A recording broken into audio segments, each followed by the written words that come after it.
अवधूत चिंतन श्री गुरुदेव दत्त श्री स्वामी समर्थ. तुम्हा सगळ्यांचं स्वामी श्रद्धावर खूप खूप मनापासून स्वागत.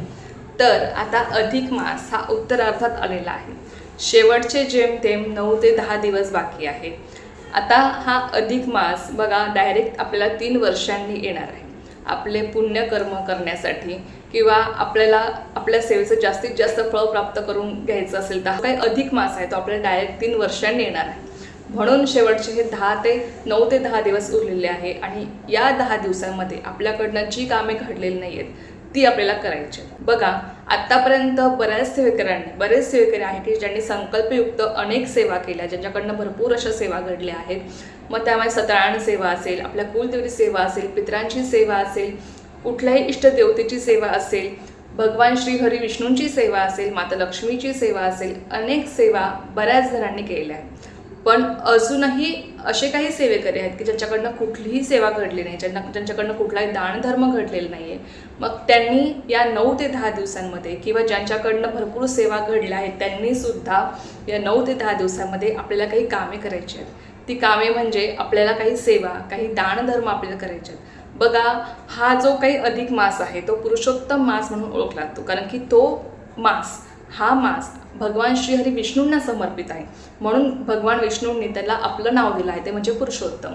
म्हणून बघा या महिन्यामध्ये भगवान श्रीहरी विष्णूंची जास्तीत जास्त सेवा करायची असते.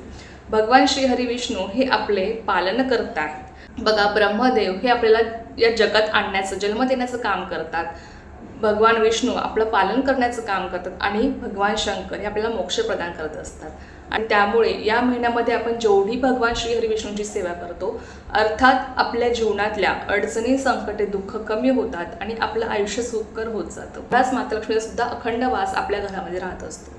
म्हणून या महिन्यामध्ये किंवा जेव्हा विशिष्ट काळ येतो त्या विशिष्ट काळामध्ये आपल्याकडनं विशिष्ट अशी सेवा घडली पाहिजे.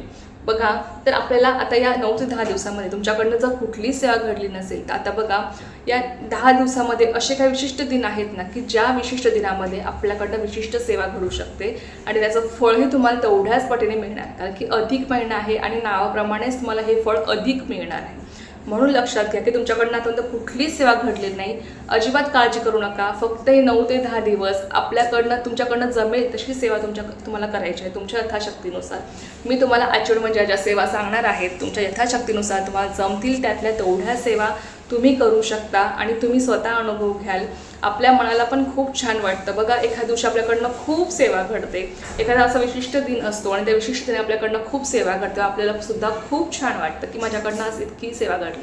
शेवटी करता आपले स्वामी आहेत तेच आपल्याकडनं सगळ्या सेवा करून घेतात. आणि बघा हा स्वामी मार्ग पण बघा ना, या मार्गामध्ये आपल्या प्रत्येक अडचणींवर, प्रत्येक दुःखांवर, प्रत्येक आपल्या संकटावर सेवा आहे आणि या सगळ्या सेवा आपल्याला स्वामी मार्गातून मिळत आहेत. म्हणून लक्षात घ्या की हा मार्ग खरंच, या मार्गामुळे आपल्या आयुष्यात सोनं होतं, आपलं आयुष्य सुखकर होतं, आपल्या जीवनातले बरेचसे प्रॉब्लेम्स, बरेचसे म्हटल्यापेक्षा सगळ्याच अडचणी, संकटे, दुःख ही दूर होतात आणि स्वामीसुद्धा आपल्या पाठीशी राहतात, आपल्याला वेळोवेळी मार्गसुद्धा दाखवतात. आणि या मार्गात आल्यामुळे आपल्याला कुठलाही प्रश्न आपला राहत नाही, कारण की प्रत्येक प्रश्नावर उत्तर आहे या मार्गामध्ये, प्रत्येक प्रश्नावर सेवा आहे. फक्त आपली इच्छाशक्ती असली पाहिजे आणि त्या इच्छाशक्तीच्या जोरावर आपण जर सेवा केली तर नक्कीच स्वामी आपले सगळे प्रश्न सोडवतात. आपल्याला प्रत्येक प्रश्नाचं उत्तर स्वामी देत असतात, आपले सगळे प्रश्न सोडवतात आणि आपलं आयुष्य सुखकर करतात. लक्षात घ्या आपले काही भोग असतात, प्रारब्ध असतात, त्यामुळे आपल्याला या सगळ्या अडचणींचा सामना करावा लागतो, पण स्वामी आपल्या त्या सगळ्या अडचणीतून आपली सुटका करत असतात. फक्त आपल्याकडे संयम असणं, इच्छाशक्ती असणं, सेवा करण्याची इच्छा असणं हे खूप जास्त महत्त्वाचं. कारण की जेव्हा तुमची सेवा करण्याची इच्छा होते, तुम्हाला ते आतून तळमळ वाटते की मला सेवा करायची आहे आणि त्यामुळे त्या इच्छेमुळे तुमच्याकडनं सेवा घडते. स्वामीसुद्धा तुमच्याकडनं ती सेवा करून घेतात आणि तुम्हाला इच्छित ते फळ प्राप्त करून देतात. तर असो, आता बघा या 9 ते 10 दिवसांमध्ये ज्यांच्याकडनं कुठलीही सेवा घडली नसेल किंवा ज्यांच्याकडनं घडली जरी असेल तरीसुद्धा आपल्याला काही सेवा करायच्या आहे. आता या 9 ते 10 दिवसांमध्ये मला वाटतं की आता दुर्गाष्टमीसुद्धा आहे, जो आपल्या कुलदेवतेसुद्धा दिवस असणार. मी तुम्हाला सांगणार आहे कधी आहे, काय आणि त्या दिवशी आपल्याला कुठली सेवा करायची ते पण तुमच्यासोबत मी शेअर करेलच. त्याचबरोबर भानू सप्तमीसुद्धा आहे, त्याचबरोबर कमला एकादशीसुद्धा आहे. 13 तारखेला कमला एकादशी आहे मला वाटतं. तर हे जे काही विशिष्ट दिन या 9 ते 10 दिवसांमध्ये आहेत, त्या विशिष्ट दिनामध्ये आपल्याला ती विशिष्ट सेवा करायचीच आहे.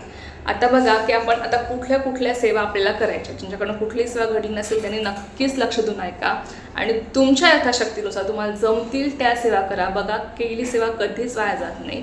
उलट या अधिक महिन्यामध्ये तुम्ही जेवढी सेवा कराल त्या सेवेचं फळ तुम्हाला तेवढ्याच पटीने मिळणार आहे. या महिन्यामध्ये जप तप दान धर्म आपल्याला करायचं असतं. आता दान म्हटलं की सगळ्यात महत्त्वाचं आहे ते म्हणजे आता दीपदान म्हटलं की 33 वातींचं आपल्याला हे दीपदान करायचं आहे. कुठल्याही एखाद्या मंदिरामध्ये जा किंवा तुम्ही ज्या देवाला मानता, कुठल्याही इष्ट देवी देवतेच्या किंवा तुमच्या कुलदेवीच्या आपल्या स्वामींच्या केंद्रामध्ये मठामध्ये तुम्ही जाऊ शकता. तुम्ही तिथे जाऊन दीपदान करू शकता. कसं करायचं, 33 वाती घ्यायच्या, तुपामध्ये भिजवलेल्या तुम्हाला घ्यायच्या आहेत, दिवा घेऊन जायचा. तर त्या दिव्यामध्ये तुम्हाला 33 वाती प्रज्वलित करायचे असतात. तिथेच बसून तुम्हाला त्या देवी देवतेचा मंत्र स्तोत्र जे काय असेल तुम्हाला ते पठण करायचं आहे आणि त्या वाती जळून जरी झाल्या तरी सुद्धा तुम्हाला तो दिवा तिथे सोडून द्यायचा असतो. तो दिवा परत घरी आणायचा नाही. याला म्हणतात दीपदान.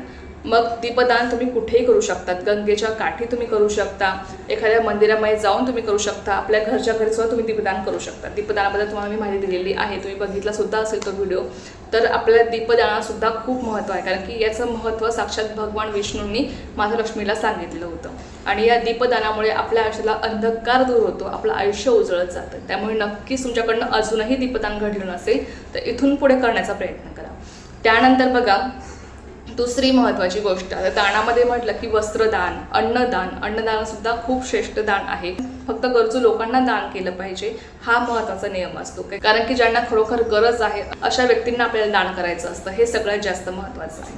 तर अन्नदान असेल, वस्त्रदान असेल, गोदान. आता आपण गोदान करू शकत नाही, पण गाई वासाची जी मूर्ती भेट, मग ती मातीची असू द्या, पितळाची असू द्या, तांब्याची असू द्या, ती तुम्ही दान करू शकता. कारण की बघा, असं म्हणतात की गोदानसुद्धा खूप श्रेष्ठ दान आहे. परंतु आपल्या सगळ्यांकडनं गोदान घडेलच असं नाही आहे. पण आपण गायवासाची मूर्तीसुद्धा आपण दान करू शकतो. तर यापैकी तुम्ही दान करू शकता. तुमच्या यथाशक्तीनुसार तुम्हाला दान करायचं असतं. त्याचबरोबर बघा, आता सेवामध्ये आपल्याला काय करायचं आहे, सगळ्यात महत्त्वाची सेवा म्हणजे आपल्याला भगवान श्री हरिविष्णूंसाठी सत्यनारायण सेवा. अजूनही तुमच्याकडनं सत्यनारायण सेवा घडली नसेल तर तुम्ही येणाऱ्या या 9 ते 10 दिवसांमध्ये तुम्ही सत्यनारायण सेवा करण्याचा प्रयत्न करा. मग ते सत्यनारायण 1 दिवसाचं असेल, 3 दिवसाची तुम्ही करा, 5 दिवसांची करा, 7 दिवसांची करा, तरी सुद्धा चालेल, काहीच हरकत नाही. कारण की या सत्यनारायण सेवेमुळे आपल्या बऱ्याचशा आर्थिक अडचणी सुटतात आणि अर्थातच आपल्या डोक्यावरचं कर्ज हे खांद्यावर येतं. त्यानंतर बघा, दुसरी सेवा म्हणजे विष्णू सहस्रनाम स्तोत्र. विष्णू सहस्रनाम स्तोत्र सुद्धा अत्यंत प्रभावी असं स्तोत्र आहे. भगवान श्री हरिविष्णूंच्या सेवेसाठी ही अत्यंत प्रभावी सेवा आहे. त्यामुळे ही सेवा जो व्यक्ती रोज पठण करतो त्याला कुठलाच प्रश्न राहत नाही. अत्यंत प्रभावी सेवा आहे. फक्त आपल्याकडनं रोज ही सेवा घडली पाहिजे. बघा, अजूनही तुमच्याकडनं जर हे सतत पठण झालं नसेल तर आता या अधिक महिन्यामध्ये हे 9 दिवसांमध्ये तुमच्याकडनं जास्तीत जास्त पाठ या स्तोत्राचं तुम्ही करू शकता किंवा रोज किमान 1 पाठ करण्याचा प्रयत्न करा. त्यानंतर तिसरी महत्त्वाची सेवा म्हणजे विष्णू सहस्रनामावली. विष्णू सहस्रनाम स्तोत्रामध्ये सुद्धा विष्णू सहस्रनामावली आहे, पण तरीसुद्धा तुम्ही विष्णू सहस्रनामावली सेपरेट जी असते तुम्ही पठण करू शकता. त्याचबरोबर बघा, तिसरी सेवा आहे ती म्हणजे व्यंकटेश स्तोत्र. व्यंकटेश स्तोत्र अत्यंत प्रभावी स्तोत्र आहे. तुमच्या जीवनातल्या बऱ्याचशा आर्थिक अडचणी यांनी सुटतात. अनेकांचा अनुभव आहे. त्यामुळे व्यंकटेश स्तोत्र या 9 दिवसांमध्ये तुम्हाला जेवढ्या वेळेस शक्य होईल पठण करणं तेवढ्या वेळेस करण्याचा प्रयत्न, कारण की याचं फळ तुम्हाला तेवढ्या अधिक पटीने मिळणार आहे, लक्षात घ्या. व्यंकटेश स्तोत्र तुम्ही किमान रोज एकदा तरी पठण करण्याचा प्रयत्न करा किंवा 3 वेळेस, 5 वेळेस, 11 वेळेस तुमच्या यथाशक्तीनुसार तुम्ही पठण करू शकता. ज्यांना अनुष्ठान करायचं आहे व्यंकटेश स्तोत्राचं त्यांनी नक्कीच 3 दिवसाचं, 7 दिवसाचं तुम्ही अनुष्ठान करू शकता. आता त्यानंतर बघा, पुढची सेवा म्हणजे आपल्या कुलदेवीसाठी. तर आता दुर्गाष्टमीसुद्धा येणार आहे, कालाष्टमी. त्या दिवशी आपण आपल्या कुलदेवी सेवा करू शकतो. कुलदेवीच्या सेवेमध्ये मग आहे दुर्गा सप्तशती पारायण.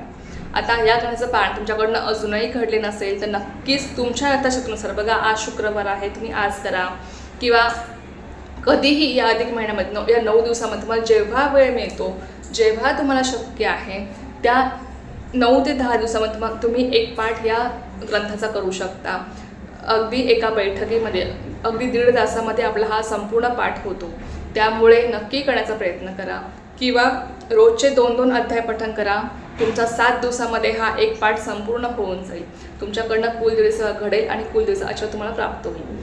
त्याचबरोबर ओम ऐं ह्रीं क्लीं चामुंडा विचे हा जो 99 मंत्र आहे, या मंत्राची किमान रोज एक माळ, मी तुम्हाला आधी पण सांगितलेलं आहे की नित्यसेवेमध्ये 99 मंत्र ॲड करा.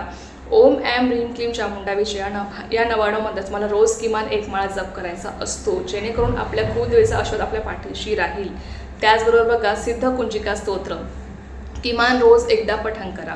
जरी तुम्ही दुर्गा सप्तशती पाठ करणार असाल किंवा नसाल, पण सिद्ध कुंजिका स्तोत्र नक्की रोज किमान एक वेळेस तरी पठण करण्याचा प्रयत्न करा.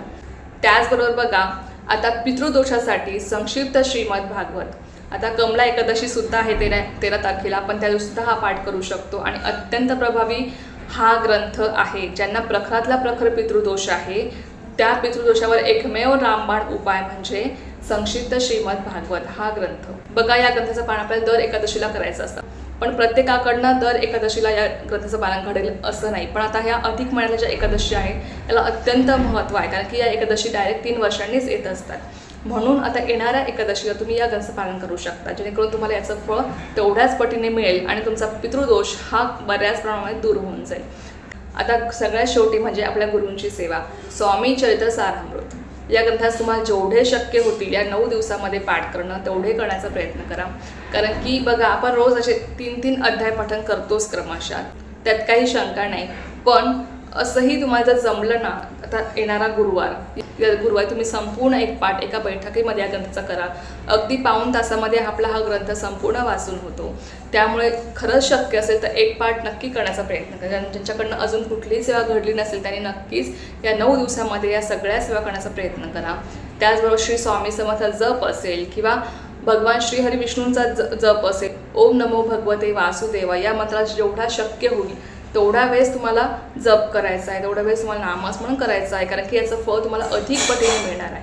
म्हणून या ज्या काही सगळ्या सेवा आहेत, हे जे काही आपल्याला दान करायचं आहे तुमच्या यथाशक्तीनुसार, आता हे फक्त 9 ते 10 दिवस उरलेले आहेत. हे दिवस अजिबात वाया घालू नका, हे दिवस अजिबात चुकवू नका आपल्या सेवेसाठी, कारण की हे दिवस आपल्याला डायरेक्ट 3 वर्षांनीच आपल्या सेवेसाठी मिळणार आहे. म्हणून जेवढ्या जमतील या 9 दिवसांमध्ये सेवा करणं तेवढ्या करण्याचा प्रयत्न करा, कारण त्याचं पुण्यफळ तुम्हाला तेवढ्याच पटीने जास्त मिळणार आहे. तर चला, एक अत्यंत छोटीशी पण खूप महत्त्वाची माहिती होती जी तुमच्यासोबत शेअर करायची होती. झालेली सेवा मी स्वयंमाची रुजू करते आणि आजचा व्हिडिओ तेच थांबवते. तुम्हाला जर माहिती आवडली असेल तर व्हिडिओला लाईक शेअर सबस्क्राईब करायला विसरू नका. पुन्हा भेटूया अशाच एका व्हिडिओसोबत किंवा विषयासोबत. तो पण सर्वांना श्री स्वामी समर्थ. जय जय स्वामी समर्थ.